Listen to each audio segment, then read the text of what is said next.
Welcome back, everyone. This is Mr. Brain, your friendly neighborhood gaming dad, here with another video.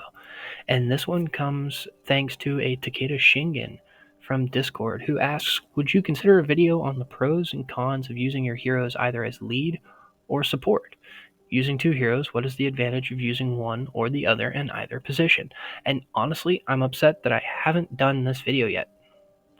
It's kind of frustrating that I haven't thought about doing this video yet because it's very integral to how I make my arena teams and how I help set other people's arena teams to maximize their damage, maximize their usefulness in the field. So I'm going to actually start this off with a little bit of a quiz.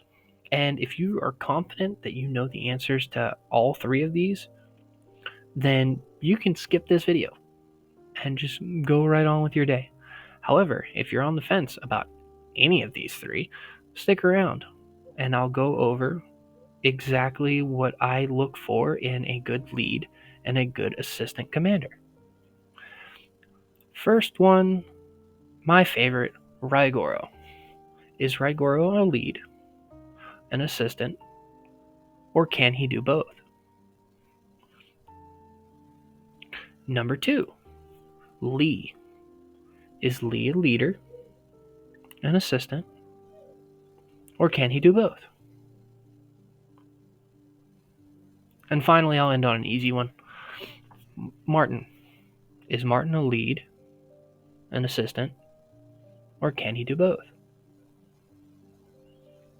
Now, if you were on the fence about either of these three, you definitely need to stick around for the rest of this video, because those were fairly easy choices in my book. There's only a couple of caveats that I would change any of them. That being said, what do I look for in a leader? One of the most notable leaders in the game is Bella.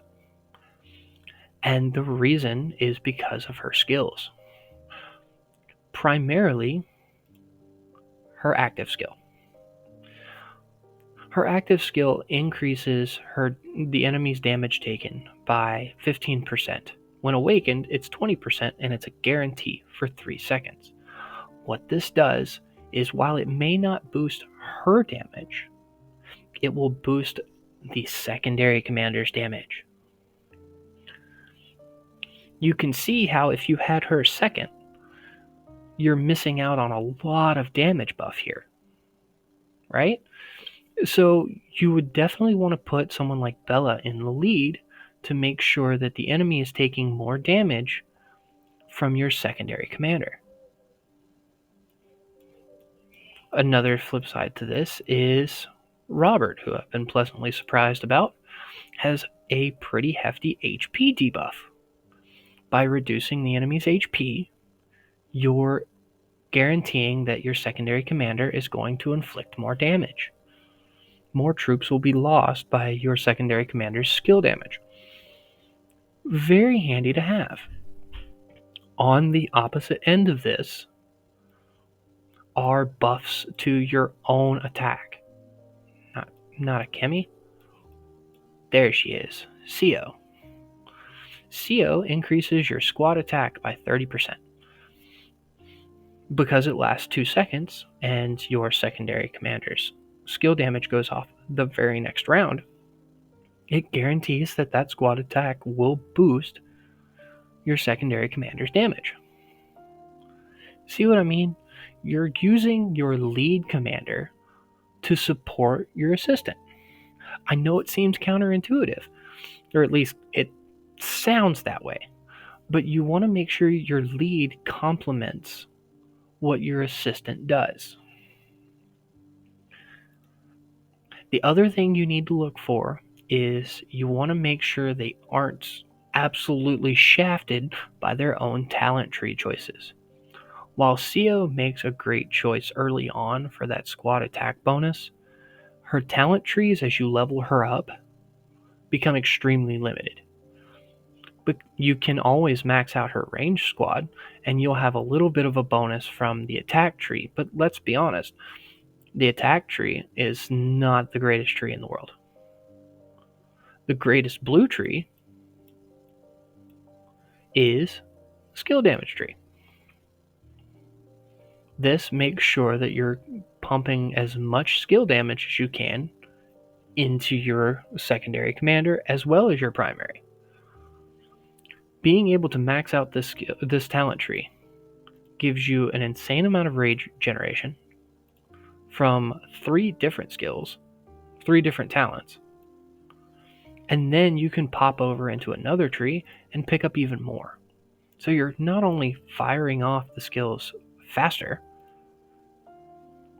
you're also picking up skills like the talents like increasing skill damage by 6.5% after using a skill, meaning once Robert's skill goes off, the secondary commander's works. Increase skill damage dealt by 8%. You can come in here if you're feeling gutsy and pick up an extra 6. The amount of skill damage buffs that are available in this tree are so worth it for increasing the speed with which your skills go off and the power that they output. And then you can hop over into whatever troop tree that you want and pick up additional attack buffs.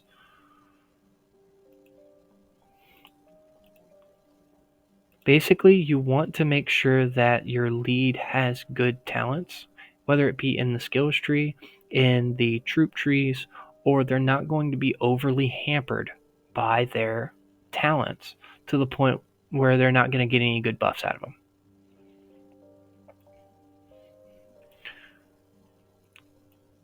Now, that's pretty much the only 2 things you have to look for in a good leader. In a good secondary, the first thing you want to look for is damage. Everyone knows that Lewis is one of the most powerful commanders in the game. And that's because he's got this massive 12,000 damage AoE attack that seriously only limits down to about 4,800 against 5 enemy squads. I believe he still has the 2nd or 3rd highest damage in the game, and that's not factoring in the additional skill damage he can do, because he has great ranged attack buffs, great skill damage buffs, and great rage generation. Not only do all of these affect the amount of damage he does, none of them interfere with any of the leader's abilities, nor does being a secondary hamper him in any way. Because you do have a couple of heroes that are weaker when they are secondaries. Chun, for example, her damage is halved when she's an assistant. Jaden, same thing. Damage is halved. You still get his defense debuff, but his damage output is effectively halved. So you want to make sure that your skills not only complement your lead commander, but also don't hamper them in any way or hamper themselves. The last thing you want to make sure of is, if you can avoid it, try not to put any buffs or debuffs as a secondary. There are some exceptions to this. Obviously, you're going to have commanders like Alex who you don't want to lead. Like, there's nothing great about this. But he has a great buff skill. If you could get him in a team that boosts rage generation and get that ranged squad attack, that would be great. But it's not worth it for the horrible talents that he has at his disposal. But if you have commanders like Jaden, if we're just ignoring his skill damage, you don't want this to be wasted by putting him at a secondary. Jaden is a primary not just because of this, but because you want to make sure you're getting that debuff to work for everyone in your team, not just yourself. Hopefully that helped explain some things. And if you're still sticking around and wondering what the answers are to the first 3 commanders I gave you, I'll go over them. Raigoro is a sneaky one. There are some people that are comfortable putting Raigoro as a secondary. However, you cannot ignore this 4th skill.